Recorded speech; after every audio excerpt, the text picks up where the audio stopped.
Hello दोस्तों, इस video में एलियंस के बारे में जानेंगे और मैं ज़्यादातर ये वीडियो देखता हूँ इनका, तो चलो देखते हैं, उसके बाद इसके बारे में बात करता हूँ। हेलो फ्रेंड्स, मैं हूं गौरव ठाकुर और 1977 में नासा ने दो इंटरप्लैनेटरी मिशंस प्लान की, वॉयेजर 1 और वॉयेजर 2। पर इनकी जर्नी बस शुरू ही होने वाली थी कि उनमें बहुत ही एब्रप्टली एक लास्ट मिनट एडिशन हो गया। नासा के साइंटिस्टों ने उनमें गोल्डन रिकॉर्ड को ऐड किया, जिसमें थे हमारे पृथ्वी के कुछ बहुत ही रैंडम फोटोज, जैसे कि इंडिया का ताजमहल, पाकिस्तान का ट्रैफिक जैम, डीएनए का स्ट्रक्चर, सिडनी का ओपेरा हाउस, म्यूजियम्स, इंसानी फीटसेस, एक वियर्ड सा आइलैंड, एक एस्ट्रोनॉट और एक वियर्ड सी झोपड़ी। लेकिन आखिर क्यों? ध्यान से सुनना इसे, क्योंकि ये शायद आपको थोड़ा सा साई-फाई लगने वाला है, बट ये इसीलिए डाला गया था ताकि स्पेस में अगर कोई भी एलियन लाइफ है तो इसे वो देख सके और उसे इंसानों के एग्जिस्टेंस के बारे में मालूम पड़े, जिससे वो हमें कांटेक्ट करने की कोशिश करे। पर एक सेकेंड, अगर नासा को इस गोल्डन रिकॉर्ड के जरिए एलियंस को एक मैसेज भेजना था तो नेचुरली उसने कुछ ऐसे इमेजेस चुनने चाहिए थे जो कुछ सेंस बनाए, राइट? बट ये इमेजेस तो एकदम ही रैंडम है और ऐसे टोटल 116 इमेजेस है उस डिस्क में, गोल्डन रिकॉर्ड में। सो आखिर इन 116 इमेजेस को चुनने के पीछे नासा का असली मकसद क्या था? या फिर let me reiterate in another way, NASA के सिलेक्शन के पीछे आखिर लॉजिक क्या था? वेल, जब हमने इस पर थोड़ी सी रिसर्च की तब हमें पता चला कि एक्चुअली ये 116 इमेजेस काफी सोच समझकर चुने गए थे और नासा हर इमेज से एलियंस को एक सीक्रेट इंफॉर्मेशन कम्युनिकेट करना चाहता था। एंड वेल, ऐसा मेरा नहीं बल्कि गोल्डन रिकॉर्ड को बनाने वाले साइंटिस्ट कार्ल सेगन ने खुद इन इमेजेस के बारे में अपने बुक में डिस्क्राइब किया है और ये सब बातें कही। इनफैक्ट आज के इस वीडियो में हम यही एग्जैक्ट चीज कवर करने वाले हैं, बिकॉज बहुत सारे लोगों ने मे भी गोल्डन रिकॉर्ड के बारे में तो सुना है, लेकिन उन्होंने कार्ल सेगन की बुक नहीं पढ़ी होगी और उसके पीछे छुपे हैं वो एग्जैक्ट रीजन कि गोल्डन रिकॉर्ड क्यों बनाया गया और वो इमेजेस को चुनने की वजह क्या थी। और इसीलिए फ्रेंड्स, ये वीडियो बहुत ही इंटरेस्टिंग होने वाला है, so I highly recommend that you watch till the end. तो देखो, हुआ कुछ यूं कि 1977 में जब वॉयेजर मिशंस प्लान हो रहे थे, उस समय नासा साइंटिस्ट और एस्ट्रोफिजिसिस्ट कार्ल सेगन के सामने अब तक का सबसे बड़ा चैलेंज था, out of everything that exist, ऐसे 116 इमेजेस को चूज करना जो पूरी पृथ्वी को अच्छे से रिप्रेजेंट कर सके, जिनमें ज्यादा से ज्यादा इंफॉर्मेशन हो but at the same time वो किसी भी एलियन स्पीशीज को समझने के लिए एकदम आसान और सिंपल हो। पर सवाल ये था कि शुरू कहां से करें? उन्होंने क्या किया? उन्होंने अपने आप को एक एलियन की जगह पर रखकर देखा और सोचा कि अगर उन्हें किसी अननोन एलियन सिविलाइजेशन से कोई गोल्डन डिस्क मिलता तो उनके दिमाग में सबसे पहला क्या सवाल आता? ऑब्वियसली राइट, कि ये रिकॉर्ड एग्जैक्टली किस सिविलाइजेशन ने भेजा, इसका क्रिएटर कौन था? और इसीलिए कार्ल सेगन ने भी यही सोचा कि क्यों ना हम भी खुद को इंट्रोड्यूस करने से ही शुरुआत करें, और इसीलिए उन्होंने सबसे पहले इन 8 इमेजेस से शुरुआत की।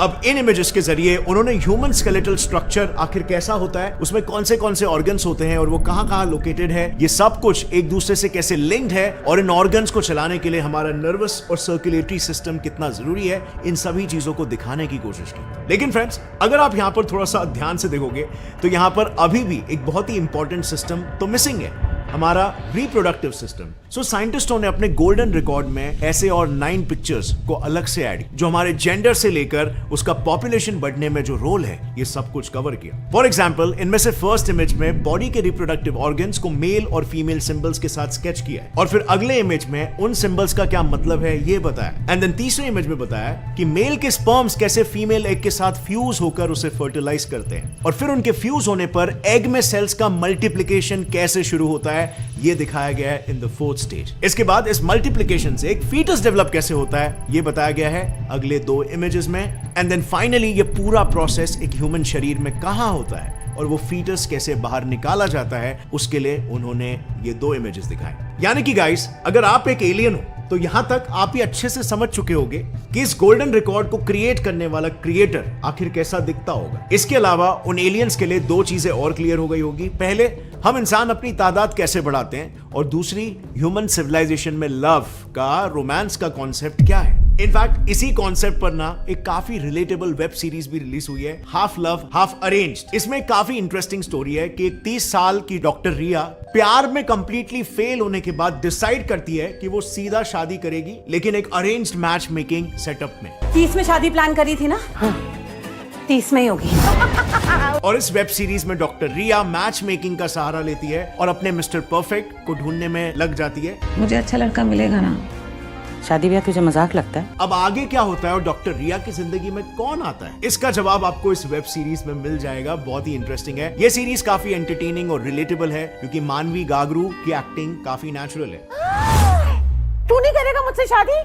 फिर तो मैं कुंवारी मर जाऊंगी ना। एंड ऑफ कोर्स करण वाही का कैरेक्टर भी आपको काफी इंप्रेस करेगा। If the friendship is worth saving, तो बात कर लेनी चाहिए। इनफैक्ट फॉरगेट एक्टिंग, अगर इस सीरीज के सिर्फ म्यूजिक और सिमरप्रीत सिंह के डायरेक्शंस की अगर मैं बात करूं तो ये काफी well executed romantic comedy series है विद अ वेरी मसालेदार ट्विस्ट एट द एंड। अगर ऐसे नमूने हैं ना मार्केट में, मैंने नहीं करनी शादी। सो तुरंत जाओ और Amazon मिनी पर इसे फ्री में देखो, लिंक मैंने डिस्क्रिप्शन में डाल दिया है, सो एंजॉय। खैर, coming back to the topic, so जैसे कि आपने देखा अब तक जितने भी इमेजेस हमने कवर किए, अगर एलियंस उन्हें सही तरीके से डिसाइफर कर पाए तो उन्हें हमारे बारे में एटलीस्ट ये पता चल जाएगा कि हमारे ह्यूमन सिविलाइजेशन में ह्यूमंस किस तरीके से एग्जिस्ट करते हैं, मेल और फीमेल के रूप में, हमारे रिप्रोडक्टिव ऑर्गन्स, हमारी एनाटॉमी कैसे होती है और हमारे बच्चे हमारे शरीर के अंदर कैसे ग्रो करते हैं। नाउ सुनने में ये सेकंड पॉइंट काफी इररिलेवेंट लग रहा होगा, पर जरा अपने आप को लेट्स से सुपरमैन में दिखाए गए क्रिप्टॉन ग्रह के जीवों की तरह इमेजिन करके एक बार देखो, जो पॉड्स में अपने बच्चों को पैदा करते हुए दिखाए गए। खैर एनीवे, अगर कोई सिविलाइजेशन हमारे बारे में ये जान लेती है कि हम अपनी तादाद कैसे बढ़ाते हैं, so then the next obvious question would be कि हम एग्जैक्टली बने किससे हैं। And now to answer this question जो कि एलियंस के दिमाग में आएगा, नासा ने सबसे पहले ये इमेज 14 को चुना। इस इमेज में जैसे आप देख सकते हो, उन्होंने लेफ्ट साइड पर यूनिवर्स के सबसे common elements like hydrogen, carbon, oxygen और फास्फोरस के एटॉमिक स्ट्रक्चर्स दिखाए हैं और फिर इन्हीं एटम्स में से एक यानी कि कार्बन के लॉन्ग चेन स्ट्रक्चर्स को उन्होंने इस इमेज के राइट हाफ में दिखाया, suggesting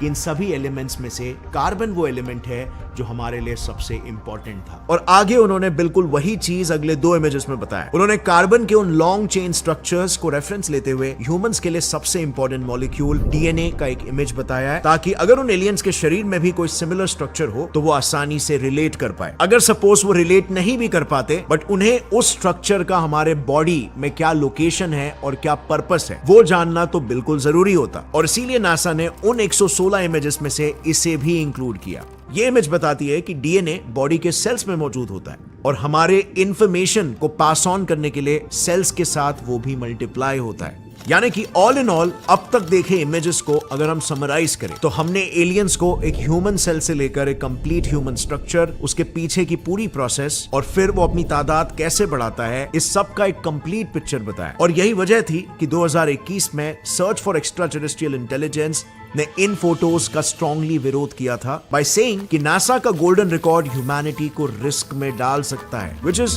kind of true, right? हम इतनी सेंसिटिव इंफॉर्मेशन एलियंस तक पहुंचाना चाहते हैं, लाइक ये ह्यूमन वल्नरेबिलिटी है जो कि एलियंस के हाथ लग सकती है और हमें नहीं मालूम। अब इस सवाल के जवाब में नासा ने बहुत ही स्मार्टली इस इमेज के बाद ये इमेज प्लेस किया है ताकि एलियंस को पता चले कि ये जो ह्यूमन सिविलाइजेशन है वो बेसिकली अपने खुद के प्लैनेट को स्टडी कर रही है, क्योंकि अगर एलियंस भी हमारे ही तरह किसी दूसरे प्लैनेट पर रह रहे होंगे तो उन्हें इस इमेज को देखकर ये प्लैनेट है वो तुरंत समझ में आ जाएगा और ये उन्हें और भी ज्यादा क्यूरियस बनाएगा हमारे प्लैनेट को लेकर। नाउ उनकी इसी क्यूरियोसिटी को मिटाने के लिए नासा ने अलग इंतजाम करके रखा है। उन्होंने पृथ्वी की जियोलॉजी को बताने के लिए इन इमेजेस को शामिल किया जो उन्हें अर्थ के एवोल्यूशन का एक परफेक्ट आइडिया देगी, मतलब कैसे लैंड मासेस एक सिंगल कॉन्टिनेंट से अलग होकर शेप में आए। देन ये इमेज जो कॉन्टिनेंट्स का एक जूम्ड इन पिक्चर देता है कि पृथ्वी पर पानी की मात्रा ज्यादा है और कैसे ये कॉन्टिनेंट्स पानी पर फ्लोट हो रहे हैं, और फिर इन लैंड मासेस पर जूम इन करने के बाद कैसे ये लैंड मासेस रॉकी स्ट्रक्चर से घिरे हुए हैं, उससे ये सीरीज ऑफ इमेजेस बताएगी और इसी तरह उन्हें पृथ्वी के नेचुरल स्ट्रक्चर के बारे में पता चलेगा कि वो उनके लैंडिंग के लिए सेफ है या नहीं। बट क्या ये पृथ्वी और उस पर मौजूद लाइफ की कंप्लीट इमेज है? वेल, अब तक बताई सभी इमेजेस से सिर्फ इतना ही समझ आ रहा है कि पृथ्वी पर लैंड, वाटर और सिर्फ एक ही टाइप के जीव एग्जिस्ट करते हैं और इसीलिए पृथ्वी की डाइवर्स लाइफ एलियंस को दिखाने के लिए उन्होंने ये सीरीज ऑफ इमेजेस को ऐड किया और लास्टली उन्होंने एक कलेक्टिव इमेज डाली ताकि उन एनिमल्स के कंपैरिजन में ह्यूमंस की साइज का पता चल सके। इनफैक्ट उन्होंने एनिमल्स के साथ एक इंसेक्ट की इमेज भी डाली and that too with a twist. तो देखो, उन्होंने जानबूझकर इंसेक्ट की इमेज में फ्लावर्स को भी इंक्लूड किया ताकि एलियंस उस इमेज को इन इमेजेस से रिलेट और कंपेयर कर सके। अब ये इमेजेस डालने के पीछे उनके दो मोटिव्स थे। पहला ये कि एलियंस को आइडिया है कि पहले दिखाए गए एनिमल्स कहां रहते हैं, और दूसरा उन्हें हमारे सीजन्स लाइक स्प्रिंग, ऑटम और विंटर का भी पता चल सके। सो अब तक हमने जितने भी इमेजेस बताई उससे उन्हें हमारे लैंडस्केप के साथ साथ बायोडाइवर्सिटी का भी एक रफ आइडिया आ जाएगा। लेकिन ये सभी नेचुरल प्रोसेसेस से बनी हुई एक दुनिया है, इसमें किसी इंसान का हाथ नहीं है, और इससे ये पॉसिबिलिटी भी है कि एलियंस हमें उनके कंपैरिजन में एक प्रिमिटिव स्पीशीज समझे। इसका मतलब अगर हमारे इंटेलिजेंस को दिखाना है तो कुछ ऐसी इमेजेस भी भेजनी होगी जो हमें एक इंटेलिजेंट स्पीशीज की तरह दर्शाए। और एग्जैक्टली यही वो विचार था जिसके तहत नासा ने गोल्डन रिकॉर्ड में ग्रेट वॉल ऑफ चाइना और ताजमहल जैसे विशालकाय मॉन्यूमेंट्स इंक्लूड किए, और ये भी बताया कि उसे हमने यानी इंसानों ने कैसे बनाया। लाइक इस इमेज में जैसे आप देख सकते हो कि एक इंसान है जो ब्रिक्स की मदद से 4 दीवारें तैयार करके कुछ स्ट्रक्चर बना रहा है जो पूरा होने के बाद बैकग्राउंड में दिखाए घर की तरह दिखेगा। देन ये इमेज रिप्रेजेंट करती है कि सिर्फ वॉल्स नहीं बल्कि कंस्ट्रक्शन में मेटल्स का भी इस्तेमाल किया जाता है, जिसके लिए एक कोऑपरेटिव एक्टिविटी के तहत सभी लोग साथ मिलकर काम करते हैं। और फिर ये मेहनत करने के बाद हम एक झोपड़ी से मकान, मकान से मॉन्यूमेंट्स और मॉन्यूमेंटल बिल्डिंग्स से शहर, ये सब कुछ बनाते हैं। नासा ने तो हमारे ये शहर रात में कैसे लाइट अप होते हैं ये भी बताया, और उसी के साथ एक सुंदर सनसेट की इमेज को भी डाला है ताकि एलियंस हमारे पृथ्वी का डे टू नाइट का ट्रांजिशन भी एक्सपीरियंस कर सके। सो फ्रेंड्स, अब तक बताई गई इमेजेस को अगर शॉर्ट में रिकॉल करें तो नासा ने इन इमेजेस के जरिए यहाँ नेचुरली फॉर्म होने वाले लैंडस्केप्स, हमारे पृथ्वी की बायोडाइवर्सिटी, हमारे रहने का ठिकाना, और इस सब के ऊपर इन ठिकानों को बनाने में हम जो क्रिएटिविटी और फिजिक्स का तड़का इस्तेमाल करते हैं ये सब कुछ दर्शाया। लाइक इस म्यूजियम वाले इमेज को जरा ध्यान से देखो, इसमें हमारी एक सबसे इंपॉर्टेंट क्वालिटी को दर्शाया गया है जो है क्यूरियोसिटी। इसमें लोगों का एक ग्रुप किसी एंशिएंट एनिमल के बोन को देख रहा है और उसके ही पीछे वो बोन्स किसके हैं उस एनिमल की इमेज लगाई गई। इसी के साथ अगेन इस इमेज को देखो और वापस से नासा ने इसमें भी ह्यूमन क्यूरियोसिटी को दिखाने की कोशिश की है, क्योंकि इस इमेज से वैसे तो दो इन्फेरेंसेस निकलते हैं। पहला ये कि ह्यूमंस चिंपैंजीज को स्टडी कर रहे हैं, और दूसरा ये कि चिंपैंजीज एक डोमिनेंट स्पीशी है और इसीलिए ह्यूमंस उनसे डर के छुप रहे हैं। पर एलियंस इसे मिस इंटरप्रेट ना करे, इसीलिए उन्होंने इसके तुरंत बाद इन हंटिंग के इमेजेस को भी डाला है ताकि एलियंस ये समझ सके कि पृथ्वी पर सिर्फ एक ही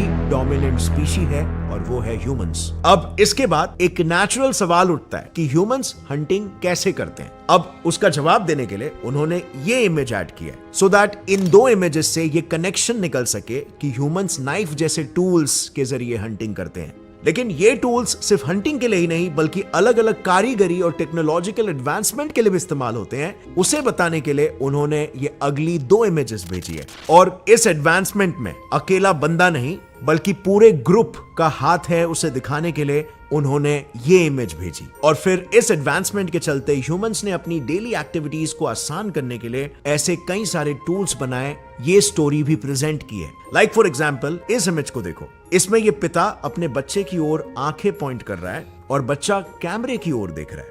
अब इससे कोई भी एडवांस सिविलाइजेशन ये डिड्यूस कर सकती है कि हमारी आंखें शायद एक सेंसरी ऑर्गन है। बट देन जब वो ये इमेज देखेंगे तो इसमें एक इंसान ने अपनी आंखों पर एक लेंस पहना हुआ है, प्रोबेबली बेहतर तरीके से देखने के लिए। इसी के साथ ही फिर ये इमेज दिखाती है कि इस लेंस को अलग तरीके से भी इस्तेमाल किया जा सकता है। सो इन सब से क्या साबित होता है? जस्ट वन थिंग कि इंसान अपने सेंसरी ऑर्गन्स की काबिलियत बढ़ाने के लिए कुछ टूल्स भी इस्तेमाल करते हैं, जैसे वो उनके सेंसरी ऑर्गन्स का ही एक्सटेंशन हो, और ये टूल्स वो अपने इंटेलेक्ट से खुद डिवाइस करते हैं। पर क्या ये काबिलियत हर एक इंसान में है? वेल, ऑब्वियसली ऐसा नहीं है। और इस डाइवर्सिटी को भी दिखाने के लिए फिर नासा ने इन 3 इमेजेस को चुना। इससे एलियंस को यह भी पता चलेगा कि ह्यूमंस के फेशियल स्ट्रक्चर्स और ह्यूमंस में रेशियल डाइवर्सिटी भी काफी प्रोमिनेंट है। बेसिकली इस इमेज में आपको लाइंस दिखाई दे रही है। वेल, ये इस यूनिवर्स में डिस्टेंस नापने के लिए इस्तेमाल किए जाने वाले सबसे रिलायबल ऑब्जेक्ट्स यानी कि पल्सार्स है, जो कि पल्सार्स होते हैं उनसे हमारे सन की दूरी को दर्शाया, और इसीलिए आप देख सकते हो कि इन लाइंस के ऊपर बाइनरी कोड में कुछ लिखा हुआ है। यानी कि अगर इन कोड्स को एलियंस ने डिकोड किया और ये पता लगाया कि यूनिवर्स के किस लोकेशन में पल्सार्स का ऐसा पैटर्न मौजूद है, तो वो उन सभी पल्सार्स के बीच में हमारे सन को इजीली लोकेट कर पाएंगे। और फिर जैसे ही वो सोलर सिस्टम की लोकेशन का पता लगा लेंगे, इमीडिएटली उसके बाद इमेजेस अपने आप सेंस बनाने लगेंगे, क्योंकि उनमें साइंटिस्टों ने सन, मर्क्यूरी, मार्स, जुपिटर की तस्वीरें डाली है। And to be more precise, उन्होंने सोलर सिस्टम के सभी प्लैनेट से पृथ्वी की दूरी कितनी है इसका भी एक चार्ट ऐड किया है। यानी कि इन सभी इमेजेस का उन्होंने एक सेंस बनाने की कोशिश की, उन्हें कनेक्ट किया, तो वो हम तक वाकई में पहुंच जाएंगे। बट फ्रेंड्स, नासा को ये मैसेज भेजकर आज 46 ईयर्स हो चुके हैं, लेकिन हमें अब तक एलियंस का कोई सिग्नल नहीं मिला। सो क्या यूनिवर्स में एलियंस एग्जिस्ट भी करते हैं, और एटलीस्ट हमारे मिल्की वे गैलेक्सी में? वेल, आपको क्या लगता है? क्या आपको लगता है in the coming future, let's say in coming 100 years, क्या हमें कोई एलियन का सिग्नल मिलेगा? Will some kind of alien species come this side seeking for humans? What do you think? नीचे कमेंट्स में बताना। But speaking about aliens, recently do you know Mexican researchers को 1000 साल पुराने लाशें मिली है, और वो ये दावा कर रहे हैं कि वो एलियंस है। इनफैक्ट उन पर किए सभी एक्सपेरिमेंट्स भी इसी तरफ दर्शाते हैं कि वो दोनों एलियन बॉडीज ही है। अब आखिर इसके पीछे की पूरी स्टोरी क्या है, कैसे वो लाशें पृथ्वी पे मिली और सभी लाशों से एकदम डिफरेंट है, और असली सच्चाई क्या है, ये ऑलरेडी मैंने डिटेल में इस वीडियो में डिस्क्राइब किया।